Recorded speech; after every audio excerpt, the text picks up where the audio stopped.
Hi, it's Gary, and in the last video, which is episode 5, I described what I feel is the inner game of Lutherie, this idea of the process of trying to shape a guitar's sound and figuring out what actually dictates that. And in that video, I described the importance of taking notes as you're building guitars. And so I got some very good questions asking me, what types of records do you keep when I build a guitar? And so what I'm going to do in this video is just give you a short tour of my actual notebooks and tell you the rationale for what I put in these notebooks. And in episode 1, I described how I have two kinds of notebooks. I have this notebook, which is the actual directions, the step-by-step procedures for measuring, cutting, and gluing. And then I have this other notebook, which is more of a written notebook that I make records for each individual guitar and a lot about the variables that goes into each guitar. So let me start by a little bit of an introduction to give you an idea of the rationale. And this is really, I think, how you play this inner game of Lutherie. In episode 5, I mentioned how knowing something about the material properties of your wood is important because that tells you something about the stiffness and the weight of the wood, and that will guide you in how much you will manipulate the wood, how much you're going to carve away, how thin you're going to make the plates. And of course, that will have a direct influence on the stiffness and weight of your assemblies, like a top assembly. And fortunately, we can measure stiffness and weight, and we'll talk more about those type of measurements, and I'll show you in my notebook what that looks like. But more importantly, the stiffness and weight physically influences the resonances. Now, we haven't talked a lot about the resonances, but these are the fingerprints that lead to the actual voice of your guitar. So resonances are related to the actual movements that the guitar, say the guitar's top, makes at different ranges of frequency. And it also tells you something about the efficiency at which those movements occur at these given frequencies. And so we'll talk more about that, but suffice it to say that these resonances are getting very close to the actual sound because they are directly related to the sound and they directly influence the actual character of the sound. And so we get to what we're most interested in, the sound. And if we were only building one guitar and we got to the very end and we took notes on this whole process, yeah, we would know something about each. But really, we're probably most interested in guitar number 2 or guitar number 100. If you were only going to build one guitar, you don't need to take any notes. But what we are interested in doing is maybe reproducing the sound or maybe moving the sound. And so for the next time we build a guitar, let's say the material properties are a little bit different. You're using maybe spruce or cedar, which is either lighter or more flexible. If we know something about those material properties, we can now compensate or adjust.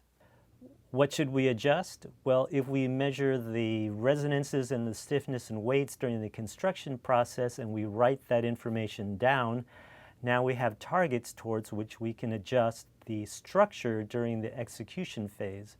And alternatively, with these reference points, if we want to move the sound in a certain direction, now using those reference points, we can slightly deviate from those in a rational way, changing the structure in order to get to a new target reference point in either stiffness, weight, and even better, resonances. With that introduction, let me show you what I feel is important enough to put in my notebooks, and then you can decide what to put in your notebooks. Certainly there's a balance between the detail versus how many guitars you want to build, so you can decide on your own. One of the first things that I measure and decide upon before building a guitar is the density of the top material. And you can see in this case I've got the density in grams per cubic centimeter of a spruce outer layer for a double top and the inner cedar layer of that same double top. Then, for example, if I were to build a solid top, once you have a raw guitar top, then you need to thin it to make it more flexible. And in this case, I have a solid spruce top, which I show the final thicknesses in different regions of this plate. And you can see how I thin it as it gets closer to the periphery. And then I also weighed it and noted the weight of this graduated top. Once you thin the plates, you want to know something about the flexibility in different directions. So here's a double top plate unbraced, and I want to measure the amount of flexibility in this direction, which is called with grain, and in this direction, which is the cross grain orientation.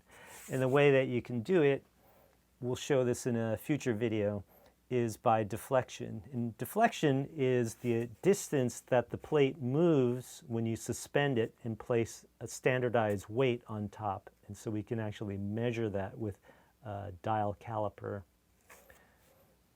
And so in this note, I have all the different deflection distances in inches for a bunch of different guitars in the different grain orientations. And you can see that it's helpful also to have comparisons in your notebook so that from one guitar to the next you can actually compare. Then when I'm bracing a guitar, I want to know something about how much I carved away. And one way that you can actually do it is to take a caliper and measure the heights of the braces. And so this is just a picture which I wrote the measurements of the heights of each brace so that I can get a feel from one guitar to the next how much I really need to carve away. And ultimately it will depend on the flexibility and the resonances, but having notes like this will guide you of what kind of ballpark you need to be from one guitar to the next.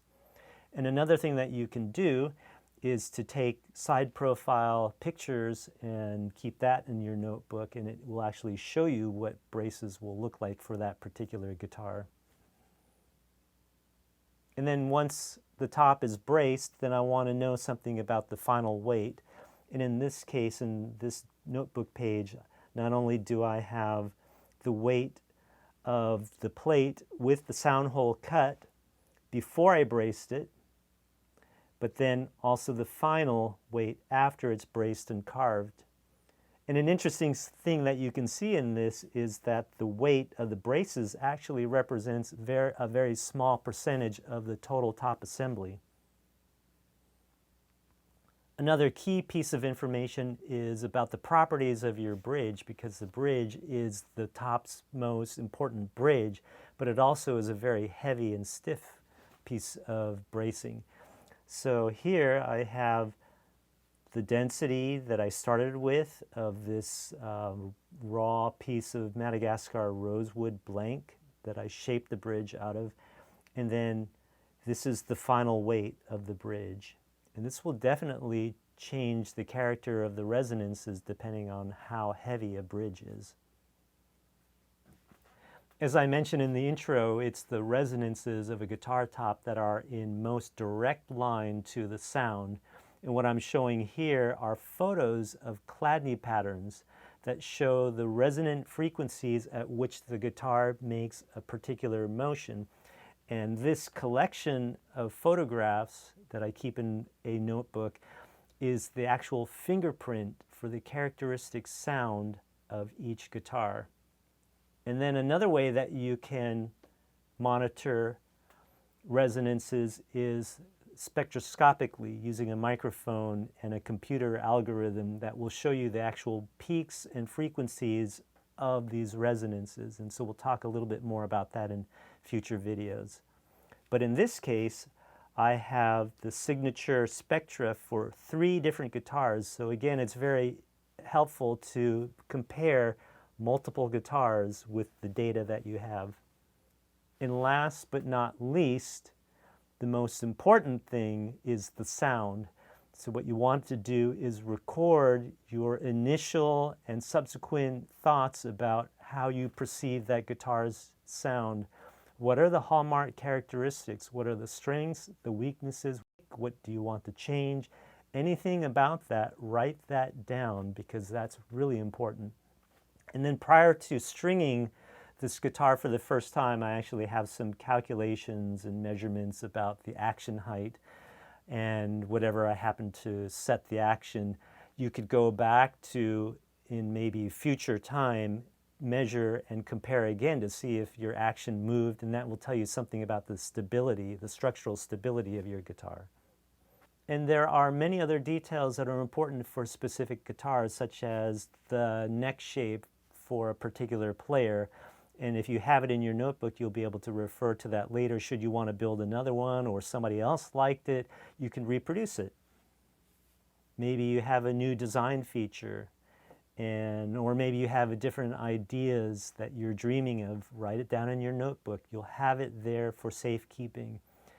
Even write down your shopping list into your notebook. It doesn't have to be neat and tidy and perfect. These are just notes to help you keep it in one place. If you put your shopping list on this, that's much better to do that than the converse, where you put your notes about guitar building on your shopping list and then you lose it. Don't do that. Just don't. Now let's move to this other book. This is the cookbook. This is the step-by-step process of how to measure, how to cut, how to glue, how to do everything. It's more black and white. And I don't find plans very useful, other than they show you what the final thing should look like. But based on what I just showed you in the written notebook, it's not adequate enough. It's not complete with enough detail, because we don't know in a plan what the density is. We may not even know what the thickness of the plates are. A lot of things are not included in a plan. We don't know the sequence in which you should do things. And so let me show you what I have in this notebook. This notebook has a collection of Word documents, step-by-step instructions that I've developed over the years that is pretty complete, that has everything about the measurements that you need, how to cut things, how to glue things. You could see just from how to make a head block, it's pretty detailed. And if you're not going to make a lot of guitars, you don't need to go into such detail, but you do need to have some of the most important things. And I keep it in a Word document because then I can easily change it and then it's saved. And for each major step in the building process, I'll have a different Word document, and that's how I keep them organized. And furthermore, I keep each of these Word documents on the internet cloud. So I have these on a Google Drive so that they will always be there. Even if this gets burned to the ground, I'll still have a copy on the web.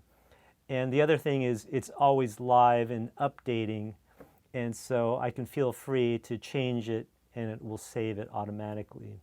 And I can write things like revised and the date. And so I can refer backwards and forwards to things that I used to do versus things that I do now. Another thing that you might want to do is, when you find an error, a mistake, or a problem, write that in your procedures. Don't do this. And so when you come to that procedure, you'll know that's a watch out. Avoid doing that. And that's really important, and that's how you improve as a builder, because you will eventually weed out all the mistakes, because you never want to repeat the same mistake.